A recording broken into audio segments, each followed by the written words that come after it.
আর্জেন্টিনার মধুচন্দ্রিমা শেষই হচ্ছে না। নতুন মৌসুম কিংবা নতুন টুর্নামেন্ট, আকাশী নীল শিবিরের জয়রথ যেন চলছেই।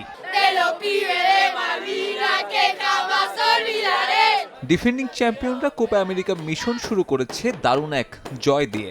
অবশ্য সর্বজয়ী আর্জেন্টাইন সমর্থকদের মন ভরাতে এই জয় যথেষ্ট নয়। I predicted 2-0.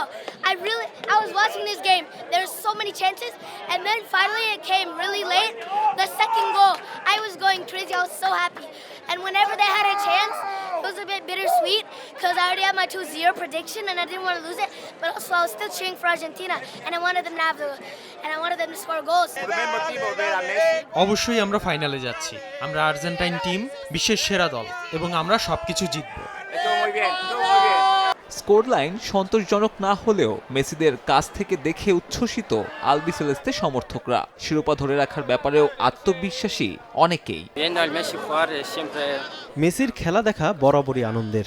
ইতিহাসের সেরা খেলোয়াড়, তাকে দেখতে পারাটা দারুণ। ম্যাচ ভালোই ছিল, কেবলমাত্র 2 গোল দেওয়াটা ভালো ছিল না। আমি আরও চেয়েছিলাম। যদিও র্যাঙ্কিংয়ের শীর্ষে থাকা দলের বিপক্ষে হারলেও খুশি কানাডার সমর্থকরা। কোপা আমেরিকায় ভালো কিছু করার সম্ভাবনাও দেখছে র্যাঙ্কিংয়ের 48 নম্বরে থাকা দলটা। You know what?